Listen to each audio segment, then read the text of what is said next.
Starbucks just made a surprise announcement. It's slashing prices. The company, which has always insisted on staying high-end and once said it had no interest in joining a price war, has now given in. With China's economy still struggling and consumer spending staying weak, competition in the coffee market has become fierce. Some coffees are now even cheaper than bottled water. Starbucks couldn't hold out any longer and finally joined the battle. Starting June 10th, Starbucks China is shifting strategy by targeting the non-coffee drink market. The company plans to push coffee in the morning, non-coffee drinks in the afternoon, aiming to serve customers throughout the day. At the same time, prices on 3 of its main product lines, Frappuccino-style drinks, shaken iced teas, and tea lattes will be cut. For a large size, the average price drop is about 5 yuan. Some drinks will now cost as little as 23 yuan. 星巴克在中国 I think Starbucks has always been overpriced in China. It should have lowered prices earlier. If they don't follow the trend, they'll be pushed out. One person wrote online, Starbucks uses beans from Yunnan, so why is it so expensive? The middle class is broke now. If prices don't come down, even a nice environment won't help. People can't keep pretending anymore. Now anyone who wants coffee has to count the money in their wallet. Just look at how crazy local coffee shops have become. During the Dragon Boat Festival, Luckin Coffee lowered many of its drink prices from 9.9 yuan to 6.9 yuan as a limited-time offer.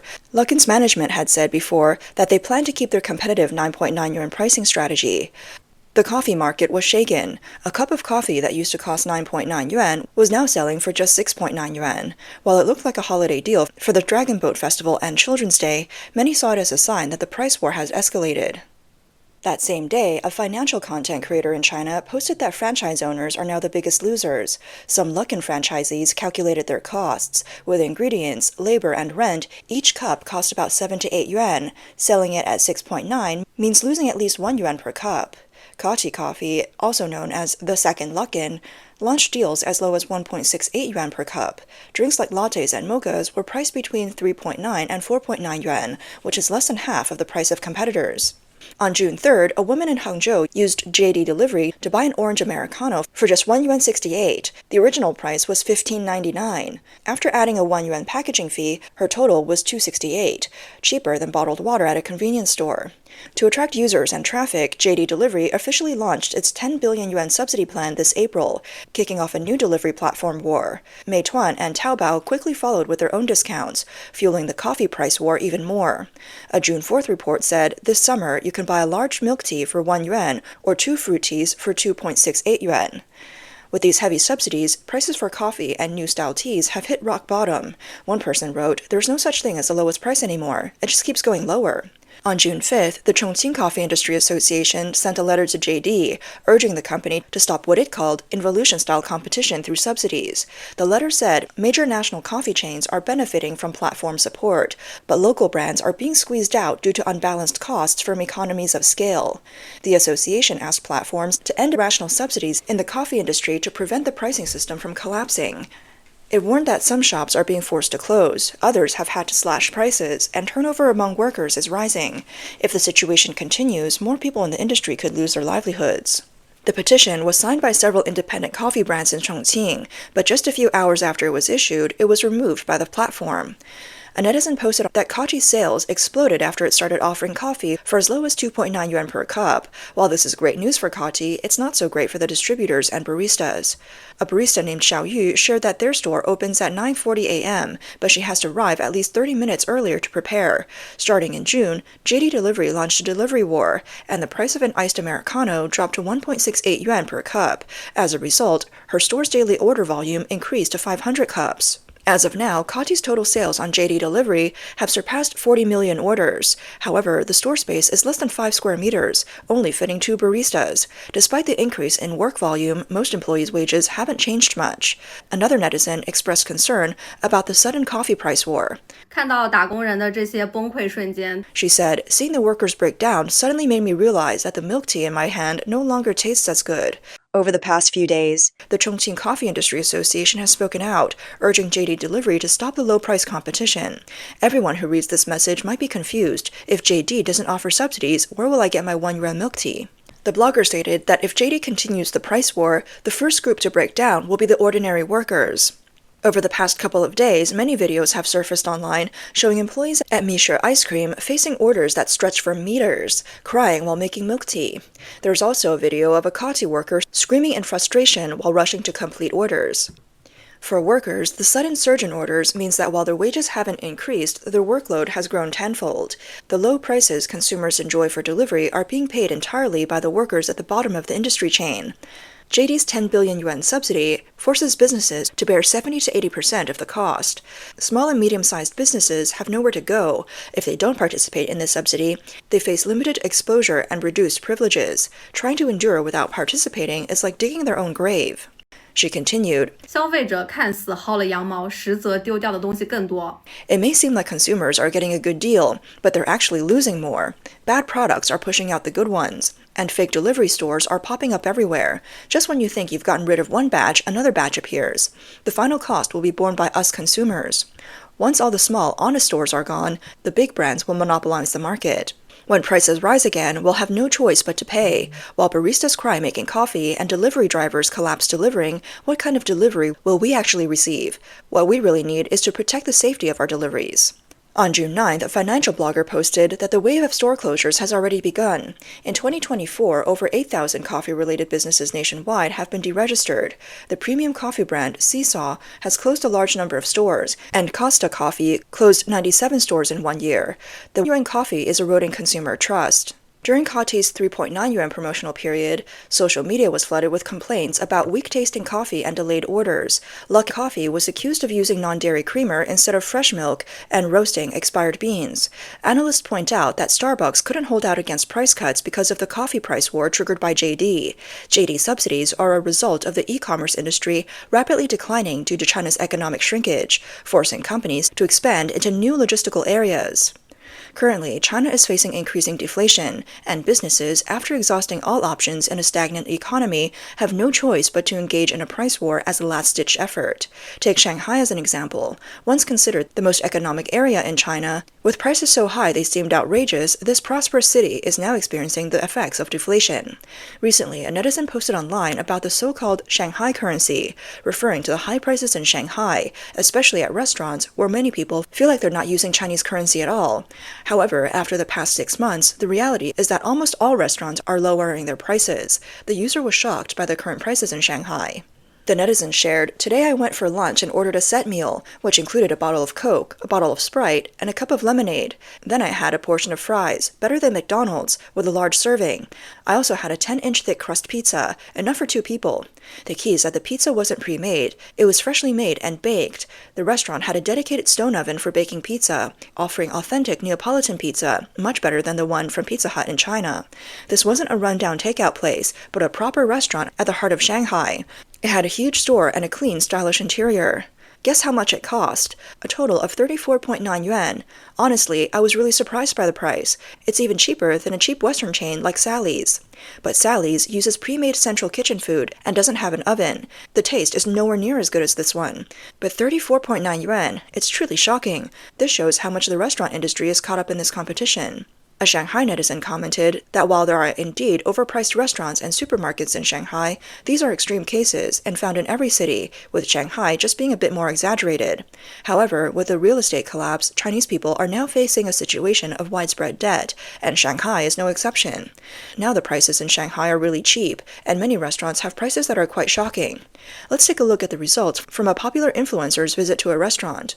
A woman shares, "17块钱的自助餐." In Shanghai, a buffet for 17 yuan, with 20 dishes to choose from, and it's in Lujiazhui. Over there, you can see the Lujiazhui trio of skyscrapers. This place is super hard to find. You have to go through a parking lot. It's truly an underground gem of a buffet. Look at all these dishes. There are both meat and vegetarian options, and the meat dishes are plentiful, with options like rib soup, all stir-fried fresh. A blogger asks, 17 yuan for all you can eat? The chef responds, yes, and we also offer free egg soup and drinks here. The blogger then asks, how do you make money selling so cheaply in such a location? The chef answers, "Our boss is doing a good deed, ensuring that most people can eat their fill, especially workers." The blogger says, "That's heartwarming. Here in Lujiazhui, Shanghai, this quick meal only costs 17 yuan, and if it's not enough, you can add more for free. Let me try this mouth-watering chicken. It's pretty tasty. And the sweet and sour pork is pretty good too. Look at their fish. It's so tender and fresh. It falls apart as soon as you touch it. Look how big the contrast is in Shanghai. Is there a cheaper buffet than this?" Another netizen compiled a list of some affordable dining options in Shanghai. 我发现上海打工人有自己的穷鬼干饭指南。 Here's a cheap eats guide for workers in Shanghai. You can eat for 2 to 3 yuan and have a good meal for a few more bucks. For 30 yuan, you can have a full feast. 1. A Ben Brought Bakery. The cheapest bakery in Shanghai. 10 yuan for 3 bagels, 10 yuan for 4 croissants. Each item costs 2 to 3 yuan, so for 30 yuan, a family of 3 can have breakfast for a whole week. 2. Juju Small Walks. A budget restaurant in the city center. Hand-torn cabbage for 13 yuan, fish-flavored shredded pork for 16 yuan, and an average meal for about 20 yuan. It's affordable even when treating others. 3. Taiwan Snacks. A 30-year-old restaurant on Changle Road, serving signature braised pork rice for 12 yuan. 4. Sally's. Western-style restaurant like a fast food chain. 9 yuan for spaghetti, 22 yuan for pizza. An average meal costs about 30 yuan, which is considered affordable for Western cuisine. One netizen commented that low-end dining has always been available in Shanghai, but the quality wasn't as good, and there weren't as many options in the past. This is due to many mid- and high-end restaurants lowering their prices to survive, which has intensified competition in the lower-end dining sector. As a result, many businesses have had to improve their quality while reducing prices, leading to a general downgrading of the dining industry. The downgrading of consumption is the result of businesses struggling and people's income sharply decreasing. Even Shanghai, which has one of the healthiest finances, is not immune. Recently, a notice bearing the seal of China Railway Shanghai Engineering Group has circulated online. It stated that starting June 1st, 2025, the entire group and its subsidiaries would suspend all performance-based pay and bonuses, only paying basic salaries and related subsidies according to regulations. For employees who have not been assigned to specific posts or are waiting for placement, they would temporarily receive 40% of their current salary standards. The notice also warned that any unit failing to comply would be criticized, and the responsible individuals would be held accountable. The notice was issued on June 6th. The notice has sparked heated discussion on social media. Some independent media outlets have pointed out that the entire construction industry in China is facing tremendous challenges, and this incident is just a microcosm of the industry's predicament. The fact that even state-owned enterprises are making such cuts shows how difficult it is for businesses to survive. One netizen lamented that among all provinces in China, only Shanghai's finances still have a surplus. If even Shanghai is struggling, it's clear that China's economy is in serious trouble. An employee from China Railway Shanghai Engineering Group, who leaked the news, stated that this move is essentially a form of disguised layoffs. Don't state-owned enterprises with China in their name avoid layoffs? The employer responded, "When salaries can't even cover the mortgage, do you still need to lay people off?" This employee further added, "Even so, I'm still too scared to quit. Where would I go with a market environment like this?" Other netizens commented, stating that even state-owned enterprises are laying off workers, and salary cuts are a method of forcing employees to resign, so the company doesn't have to pay compensation. They said state-owned enterprises have perfected the art of suspended pay, salary cuts, and forcing people to leave. Other private companies are just imitating them. Recently, the authorities released a statement that was widely ridiculed by the public. Many criticized it for being overly transparent in its exploitation. On June 9th, the General Office of the Communist Party of China and the State Council issued a document titled Opinions on Further Ensuring and Improving People's Livelihood and Addressing Urgent Issues. It stated that more people should be included in the social security system to achieve universal social security coverage, and it proposed including self-employed individuals, part-time workers, migrant workers, delivery drivers, and ride-hailing drivers under the social security coverage. The document also stated that if individuals from these groups face unexpected difficulties and experience interruptions in their contributions, timely inclusion of eligible individuals in the social assistant range will be made, and the government will pay their urban and rural resident social insurance fees, ensuring that Social Security is not interrupted. Once the document was released, it immediately attracted a wave of sarcasm. People online commented, "The gap is too big, urgently needing cannon fodder. Every word is for the people, but the knife cuts deep." Others said, "It's like they want to squeeze every last drop of blood out of us, not even leaving a mosquito's leg. They must be starving and desperate." A netizen pointed out, it's not the migrant workers or the ride-hailing drivers who need Social Security, it's Social Security that needs them. They're even eyeing these poor people now, which shows just how difficult the situation is with Social Security. Social Security has already bottomed out. Even if people don't pay, they have to pay, otherwise the system won't last. A lot of people are just waiting for the rice to be cooked. In recent years, with the economic downturn and an aging population, the gap in the Chinese Communist Party's Social Security Fund has been growing. In April 2019, the Chinese Academy of Social Sciences released the China Pension Actuarial Report 2019 to 2050. The report predicted that by 2028, the pension balance may turn negative for the first time, with a shortfall of 118 billion yuan. By 2035, the pension funds may be depleted. The report states that by then, people born in the 80s will not have reached retirement age, meaning that when this group retires, there will be no money left for them to collect. A netizen commented that in 2025, the global economy will be struggling, and China's deflation and downgraded consumption will be particularly severe. The social security system will also be on the brink of collapse, and Starbucks' good days in China are over. Although prices have been reduced, it may not have the desired effect, because Starbucks is not a necessity for Chinese citizens. The relaxed, elegant atmosphere that Starbucks tried to create has already lost its place in an increasingly anxious Chinese society. More and more Chinese people will no longer have the luxury of making a choice between a meal and a cup of coffee.